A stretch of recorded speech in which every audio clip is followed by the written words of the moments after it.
What's up you guys? So nandito tayo ngayon sa pinakauna nating podcast. Before we start, make sure naka-like, subscribe, and hit the notification bell na kayo. So ich, ni, sang, tato.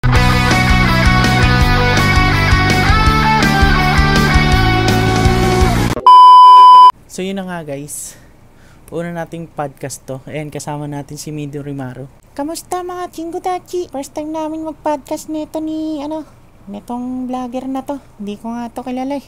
Wow, parang di kita kasama sa bahay ah.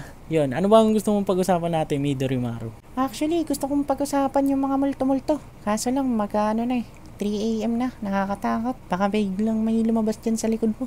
Uy, wag naman.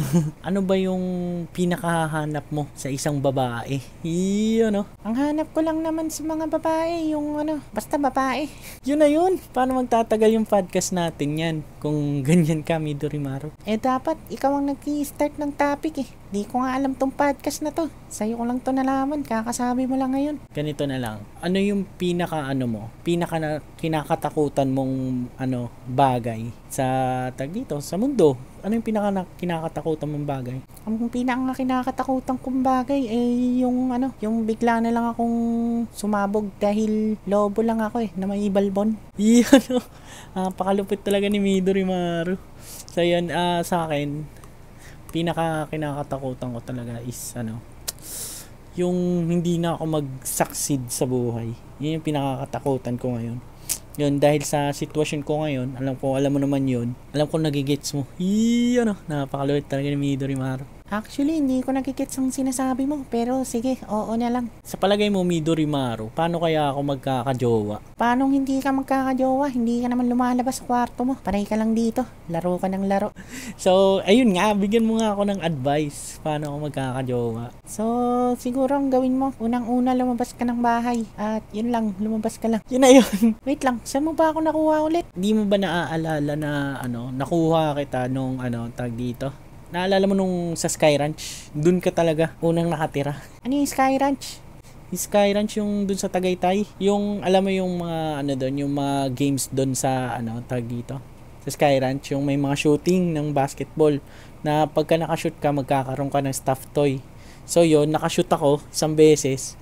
Actually libre yun ni Lorraine kasi kami noon eh.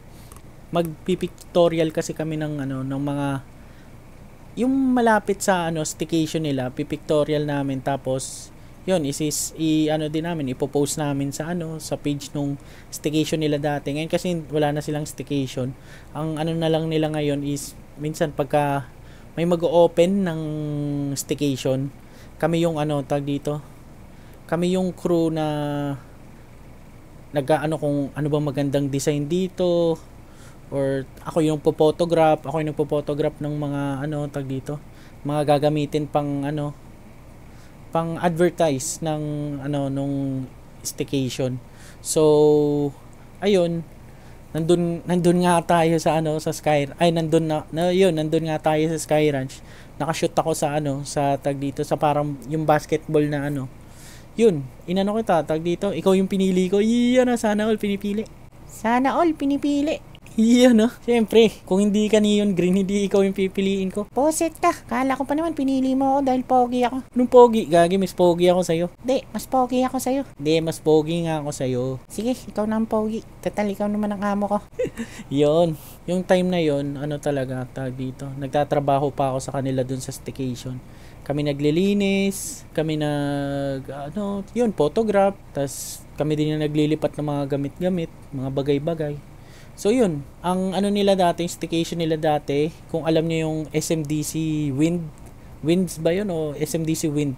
Yun doon. Tapos yung isa, kalimutan ko na yung pangalan eh. Basta yung isa din tag dito. Maganda rin siya kaso liblib siya na staycation. Pero kung gusto mo ng tahimik na lugar, dun maganda sa staycation na yun. Ipa-flash ko na lang sa screen yung yung pangalan nung tag dito, nung staycation na na yun, or yung condo na yun. Para maganda doon guys pagka gusto niyo mag-staycation sa tahimik lang na na lugar, yon doon maganda doon. May pool din naman doon. Kaso hindi ata heated pool kasi meron sa SMDC Wind na heated pool, nasa loob siya ng parang basta nasa loob siya.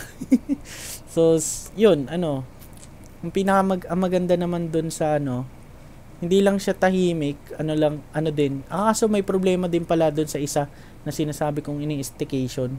Limutan ko talaga yung pangalan eh. Ang maganda do, ang pangit doon pala, malalayo siya sa mga tindahan. I mean yung tindahan na talagang mga 7-Eleven. Pero kung yung tindahan lang naman na yung sa mga gilid-gilid, meron namang tindahan na malapit, mga siguro katabi lang, yung isa katabi lang kaso sa Tagaytay guys, maaga nagsasara yung mga tindahan. Minsan alas 8 pa lang, 9 pa lang nagsasara na sila. Di kagaya dito sa amin, alas 3 bukas pa yung mga tindahan dito. Doon makakabili ka pa dyan sa amin doon. Pero yung iba dito, mga 11 naman nagsasara. Yun yung standard, 11 nagsasara dito sa amin. So yun yung kinagandaan doon sa staycation sa Wind at saka doon sa kalimutan ko talaga yung isa. Basta ipa-flash ko na lang sa screen. So yun, Midorimaru. Alam ko marunong ka din mag-Japanese konti. Ako din, marunong din ako konti. So, ano bang, tag dito? Anong pinaka gusto mong puntahan sa Japan, Midorimaru? Ang gusto ko talagang puntahan sa Japan Osaka. So, ba't Osaka naman yung gusto mong puntahan? Actually, mas gusto ko yung city sa Osaka Kaso, di pa ako nakakapunta doon kaya hindi ko alam kung anong makikita doon. Pero nakikita ko lang din sa mga videos mo pagka nanonood ka sa YouTube, yung Osaka. So yun Osaka yun sa'yo. Sa akin, talaga, favorite city ko talaga is Tokyo. Tokyo talaga yung pinaka gusto kong, pinupuntahan. Actually, lagi naman akong tambay doon nung nasa Japan ako Kwento ko lang sa inyo nung nasa Japan ako. Pagka mga alas 3 na madaling araw, tag dito, pa ako, gumagala pa ako niyan. Napakatibay mo naman, hindi ka ba natatakot sa mga psychopath sa Japan? Actually, sa totoo lang, wala zero, merong, tag dito, 5 years ata yun or, isang taon na zero crime rate talaga ang Japan. Buong Japan talaga ba? Mukhang maganda kang tumira doon Oo, sobrang ganda talaga tumira doon, Midorimaru, yun, alas 3 nga na madaling araw, gumagala pa ako 7-Eleven, biling pagkain. Tapos yun, binablog ko rin yun. Kung makikita nyo sa mga vlog ko dun sa sa channel ko. Yun, makikita nyo dun yung mga tag dito, yung mga midnight. Actually, hindi na yung midnight, 3 AM walk ko na yun. Minsan, nagcha-challenge din ako, Finding Kuchisake Onna. So yun, panoorin nyo yun guys, Finding Kuchisake Onna. So kung sa mga hindi nakakilala sa kay Kuchisake Onna, siya yung yung urban legend sa Japan na hiwa yung dito niya kasi hiniwa niya ng scissor. Ewan ko siya naghiwa ng scissor hindi ko rin din yung story. May hiwa ng scissor dito sa magkabila. Ito, hiwa to pag ganun. Yon. So pag nakita mo si Kuchisake Onna, tatanungin ka niya kung tag dito, kung maganda ba siya. Yun nakamask pa siya noon nakamask siya lagi na magandang pagka nakita mo yung niya, maganda naman daw, pero hindi isa nakikita ko sa mga kasi sa internet tag dito yon, maganda siya pagka nakamask pa. So ayun, tatanungin ka niya kung tag dito, kung maganda ba siya. So pag sinabi mong hindi, tag dito, siyempre papatayin ka niya. Pag sinabi mong hindi, magagalit siya. May dala siyang scissor. may dala siyang scissor lagi. Lagi siyang naka trench coat, tapos may siya tag dito, naka-mask siya. Yan, trench coat, naka trench coat, tas long hair, ganun yung pagkaka-describe sa kanya. So sa mga gustong itama ko, okay lang naman diyan sa comment section. So yun, ganun daw yung itsura niya. Tapos tag dito. Pero teka, parang ang weird naman nun, ba't pa siya nagmask? Kasi nga, kaya nga siya nakamask kasi nga may hiwa ng dito, ng scissor yung bibig niya. Ba't niya hiniwa ng scissor yung sarili niya? Ay, hindi ko na alam yan. Hindi ko alam yung full story nun, guys. So, yun, ikukwento ko lang yung alam ko na story sa pagkakaalam ko. Yun, si Kuchisake Onna, yun, di ba, pagka tinanong ka nga niya kung maganda siya, magagalit siya pag sinabi mong, hindi siya maganda. Tapos pag sinabi mo namang maganda siya, tatanggalin niya yung maskara niya. Yung mask niya, parang yung nung pandemic, parang gano'n na mask yung pandemic. Tatanggalin niya, tapos papatayin ka pa rin niya. So anong magandang choice dun? Parang no choice ka dun Wala kang no choice. Oo, wala ka talagang no choice dun. So ang makakaano sa kanya, tag dito, para makatakas ka kay Kuchisake Onna. May dalawang ways para makatakas ka kay Kuchisake Onna. Yung una is tag dito, pag nagtanong siya, maganda ba ako? Ang isasagot mo sa kanya yung confusing answer. So, kunwari, tag dito sinabi niya sa'yo, maganda ba ako? Tapos sabihin mo sa kanya, ang kulay ng langit ay green. Tapos, syempre, magtataka siya. So, yun, dun ka may chance na makatakbo. Tsaka, meron pang isa, yung pinakamalupit. So, kung may dala kang mga gulay, prutas, ganun, or tinapay ata, ganun, pwede mo siyang batuhin ng tinapay or prutas or gulay, basta batuin mo siya, tapos syempre pupulutin niya yun, tapos sa pagpulot niya ng mga prutas may chance kang makatakbo, makakatakas ka na sa kanya. Kasi pagka pagka tinakbuhan mo lang siya nung tinanong kanya nang wala kang sinabi, hahabulin ka niya kahit saan ka magpunta. Grabe naman pala yan si Kuchisake Onna. Nakakatakot naman pala talaga yan. Pero meron naman palang loophole para matalo siya or matakasan siya. Oo, meron namang loophole. Ayun, Midorimaru, may itatanong ako sa inyo. Ano na naman yung tanong mo? Anong pipiliin mo? Yung mahal ka o yung mahal mo? Iyon, Mahal ka or yung mahal mo? Actually, para sa akin, depende yan eh. Kasi sa akin, kung mahal ko yung pipiliin ko, siyempre may chance na hindi niya ako gusto. Tapos, kung yung mahal ako, kung mamahalin ko siya, baka maging kami agad. Pero, paano kung hindi ko naman siya gusto? Ganun lang yan eh. So, anong pipiliin mo dun sa dalawa? Kung sa'yo lang naman. Mas pipiliin ko na lang siguro yung mahal ako. Kasi, natuturuan naman ng puso para mahalin ng isang tao. Wow! Pumapag-ibig. Siyempre, hindi ako pwedeng pumag-ibig dahil isa lang akong lobo. Midorimaru nga eh. Kulay green na bilog. Yun, So, yun, pinili mo na nga yung tag dito, yung mahal ka. Kaso, tag dito, 'di ba sabi mo nga kanina, may posibilidad na wala kang nararamdaman sa kanya. Paano kung sa kalagitnaan ng relationship nyo is mawalan ka ng sabihin natin minahal mo na nga siya, 'di ba? Nawalan ka bigla ng nararamdaman sa kanya. 'Di ba parang mas masakit 'yon pagka tag dito? Pagka mas masakit para sa kanya kung bigla mo na lang siyang iiwan. So, para sa akin, tama ka dyan. Pero, mahirap din kasing piliting mahalin ng hindi mo naman talaga gusto. Pero kung minahal mo siya dati, ba't ngayon mo pa siya iiwan? Napakalo talaga ni Midorimaru. So, para sa akin naman, pipiliin ko yung tag dito, yung mahal ko. Bakit naman ganun? Mas madali yung mahal ka.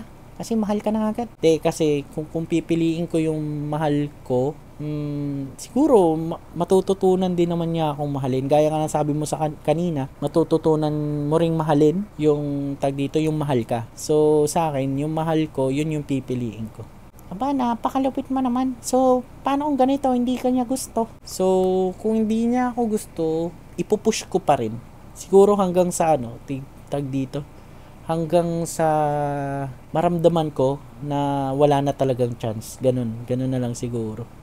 Ba't wala kang jowa ngayon kung ipupurso mo pala ang isang babae kahit hindi ka gusto? Ayun nga lahat ng pinurso kong babae, wala talagang gusto sa akin Nakakalungkot naman ang buhay mo. Ay, to Midorimaru, paano kung total, mahilig ako sa mga zombie apocalypse na movie. Actually, meron nga akong tag dito. Zombie survival bag. So, paano kung nagkaroon ng zombie apocalypse? Kung tao ka, hindi ka lobo or hindi ka si Midorimaru. Kung tao ka, ikaw si Kenshin Himura. Pangalan lang yun hindi ka magaling talaga mag-espada. Anong una mong gagawin or anong gagawin mo? Siguro, para sa akin, kung zombie apocalypse, ako na lang ba ang natitira? Hindi naman. Siguro merong mga survivors sa ibang lugar. Kung ganon, siguro, hahanapin ko yung mga survivor na yun. Tapos, makikijoin first ako sa kanila. Kasi lugi naman kung ako lang mag-isa. Mahirap mag-isa. Parang bumabalik yung kanina. Yung tungkol sa mahal ko or mahal ako. Oo, parang ganun nga. Hindi, sa totoo lang, mahirap talaga mag-isa kahit hindi naman jowa. Pero kailangan ko din ng jowa Kailangan din natin parehas ng jowa. Ako din. Pero kung naghahanap ka ng jowa, lumabas ka naman ng kwarto. Hindi yung panay tambay ka lang dito. Anong gagawin ko sa labas? Wala nga akong pera. Wala nga akong trabaho ngayon. Wala akong budget, ganyan, panggala. Kung ganun, Magtrabaho ka na lang muna. Eh, ganun na nga. Naghahanap nga ako ng work ngayon. Gaya nga sabi ko, nung sa last vlog ba yun? Or sa, tama, last vlog lang yun eh. Naghahanap ako ng work na babagay sa akin. Pero, siyempre, sa panahon ngayon, hindi mo na kailangan talaga ng ng babagay sa'yo eh. Kung kailangan mo na talaga mag-work, kailangan mo na mag-work eh. Di ba? Oo. Kaya kahit ano na lang siguro tanggapin mo ng work kasi sabi nga hindi lahat nagsasucess sa sa isang bagay. Kailangan marami ka rin gawin para malaman mo kung ano yung purpose mo. Yun pumopurpose ka na dyan, Midorimaru Kaya nga nung sa vlog ni Ninong Ray at sa vlog ni Ninong Ray at saka ni Chef Abigail, si Lumpia Queen, tag dito, hindi mo mahanap kung saan ka magaling kung hindi ka gagawa ng iba't ibang dito ng sabihin na natin for vlog, sabihin na kung iba't ibang content, kung hindi ka gagawa ng ganun, hindi mo malalaman kung kailan ka kailan mo makukuha yung break mo sa vlog na to. Kasi yun nga yung kwento ni Abigail, hindi naman daw talaga maraming subscriber or likes yung niya, videos niya ni Lumpia Queen.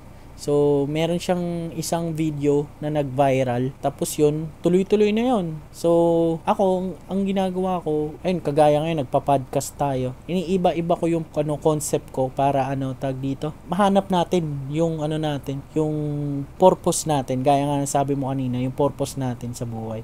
Kung ganun, natututo ka naman pala. Kung ganun, magbalik loob ka na sa vlog. Lagi ka na mag-upload ng videos para malaman natin kung alin doon yung magba-viral. Gusto ko rin mag-viral para maging famous. Kung magba-viral tayo, Midorimaru, sino yung pinaka gusto mong makolab? Para sa akin, pinaka gusto kong makolab si Kong TV. Paano mo nakilala si Kong TV?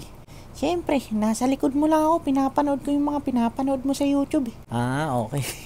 So, bakit si Kong TV? Kasi nakakatawa siya, tsaka unexpected yung mga joke niya, lalo na pumapares sa mukha niya. Uy, kung sabihin yung ganun, baka makancel tayo ng mga fans ni Kong TV. Wala naman ako sinasabing masama, pero bumabagay kasi sa mukha niya yung mga jokes niya. Kasi minsan pag nagjo-joke siya, nagme-make face siya. Okay. Kala ko bad thing yung sinabi mo eh. Para sa akin naman, ang gusto mong makakolab, si Malupiton. Si Malupiton kasi malapit na, taga dyan lang yan sa Pero hindi ko alam yung exact bahay nila, pero alam ko kung saan banda yung bahay nila Malupiton. Pero yun, gusto ko siguro si Malupiton. Siya ngayon, viral siya ngayon si Malupiton kasi nahanap na niya yung purpose niya. So yun sa sa guesting nila ni sa guesting niya kay Ninong Ray. Parang mali ata parang si Ninong Ray ata yung gustong mga collab kasi laging si Ninong Ray yung babanggit ko. Kasi kaya ako nanonood din kay Ninong Ray, gusto kong matuto magluto din kahit papano para yun, marunong naman ako magluto. May pagluto ko yung magiging jowa ko. Paano mo may pagluluto yung magiging jowa mo? Wala kang jowa. Napakasakit po naman magsalita. Kailangan mo nga magjowa para may malutuan ka ng mga putahing lulutuin mo. Ayun nga, so yun, jowa nga. Pero hindi pa ngayon, hindi pa naman ako hindi naman ako naghahanap Midorimaru Pero kung gaya nga sabi ko dun sa last vlog ko, hindi naman ako naghahanap. Pero kung may dadating, why not, di ba? Ayun, so bakit si Malupiton? Ayun nga, kasi malapit lang, joke lang Malupit kasi talaga si Malupiton nga So, tag dito? Parang makaka-vibes ko yung mga ganong tao. Makakasundo ko yung mga ganong tao kasi ganon din ako Lalo na pagka yung sa natin, pagka naglalaro ako ng mga games, yun yung mga kasama ko doon, halos ganun lang din naman kami magsalita. Pero syempre, hindi naman ako ganun magsalita sa ibang tao, lalo na sa mga bago ko lang makilala. Pero kung close na tayo, malalaman mong close na tayo pag minumura na kita. Yun. Ba't di mo ako minumura ngayon? Dahil sa YouTube, baka tayo, demonetize tayo. Hindi pa nga tayo demonetize na kagad, di ba? Oo nga Ano yung pinaka-favorite mong K-pop group? Siguro para sa akin yung Weekly. Yung Weekly. Wag mo agawan ng bias doon. Hindi kita agawan ng bias, pero hindi ko kilala yung bias ko So yun, yung bias ko doon is si Jihan. Yun. Si Jihan. Ang cute nga nun. Yun na lang din bias ko. Oy, chill lang. Akin yun, boy. Okay lang yan. Pwede man natin siya maging bias parehas. Tama ka naman. Pero pinaka ko ngayon na K-pop group, dalawa So, parehas pantay sila para sa akin. Pantay sila sa puso ko. Yung ano, NMIX at saka tawag dito, NMIX at saka Eunice. Yung Eunice. Di ba kaka-reaction video mo lang nun? Yung may 2 Pilipina at saka isang half Pilipina. Oo, yun, yung Eunice. So, ayun, NMIX. Ang nagustuhan ko talaga sa NMIX na pinaka-bias ko is si Haewon. Paano ba? Haewon? Paano ba banggatin yun? Haewon ba? Kasi siya talaga ang meme queen ng Korea. So, ano nga ba yun? Yung sinasabi niya? Wemocheck! Wemocheck! Tsaka si Sully yun. Si Sully, yun din. Bias ko din siya sa NMIX. Bali, 2 sila. Pantay sila sa puso ko. Sana all. Pantay sa puso. Sana nga. Parehas na tayong karoon ng jowa. Gusto mo ba maglaro ulit ako sa Sky Ranch para magka-jowa ka na? Pipiliin ko naman yung kulay pink na kagaya mo. 100 yun, di ba? 100 ng kada laro. Kada 3 shot ba yun? Oo, 100 ata yun. O 200. Di ko maalala Mga ganun. Wala kang trabaho at wala kang pera. Paano mo gagawin? Paano mo kumahanap ng kulay pink na kagaya ko? Na magiging jowa? Mag-work muna ako. Para sabay tayo magka-jowa. Alam mo ba yung bandang Linkin Park, Midori Maru? Linkin Park, hindi ko pa napapanood yun Hindi ko pa nakikitang pinapanood mo yun. Actually, yung Linkin Park, simula pagkabata talaga, is tag dito, fan na ako nung Linkin Park. Banda siya na tag dito, NU Metal. Basta NU Metal yung genre niya. NU Metal. So ano pala yan? Yung parang mga metal, ganun. Oo, yung mga ganun, yung mga rock metal, mga ganun na mga kanta. So, di ba dati nga rock and roll to the world with K-pop. Ayun, sakto. Linkin Park yung yung nasa likod ng screen mo. Sakto, Linkin Park. Aba, yan pala yung Linkin Park. Mukhang maangas nga sila. Oo, sobrang angas talaga ng Linkin Park. So, yung ko ngayon sa Linkin Park is meron silang bagong vocalist. Actually, yung unang nila tag dito, unang vocalist is Deads na yung unang vocalist, si Chester Bennington. So, meron silang bagong vocalist ngayon. Kaboses ba niya yung bagong vocalist ngayon? Actually, hindi. Pero, kaya niya hindi kaboses kasi babae yung bago nilang vocalist. Ang astig naman nun, babae. Pero, paano magwa-work yun kung yung mga kanta nila is galing dun sa lalaking vocalist dati? So, tag dito, meron silang bagong kanta ngayon. Sila hindi ko pa siya pinanood talaga kasi, pero nalaman ko na, nakikita ko na siya sa mga ko. Paano ba sabi? Newsfeed ba tawag doon? Basta yung sa YouTube, yung mga doon, yung mga video doon, nakita ko na siya na may bagong kanta yung Linkin Park na yung babae na yung vocalist. So, kumakanta pa din naman si Mike Shinoda, yung isang backup vocal nila or yung nagra-rap dun sa Linkin Park. Tas meron silang bagong tag dito music video or may kanta silang bago na hindi ko pa naman napapanood pero nakita ko na sa newsfeed ko. So sinadya ko talaga hindi panoorin kasi alam mo na kung bakit. Kasi re-reactan mo na naman, gagawan mo na naman ng reaction video. Oo, tama ka. Ganun nga yung gagawin ko. Gagawa natin ng reaction video. Yun lang for this night. Actually, anong oras na ba? 2 AM na guys. 2 AM na ng 2 AM na.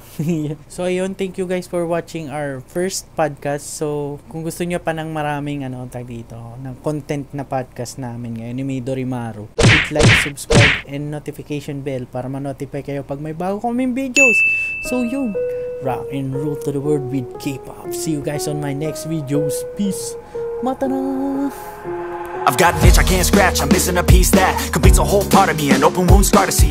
Everybody come here, gather round, welcome to the freak show, the best in town. What the hell's wrong with me? I don't get along with anybody, honestly. I've been living in my own head constantly, thoughts jumbled round, think I need a new lobotomy. Wait, all these thoughts are too negative, I don't wanna get lost in the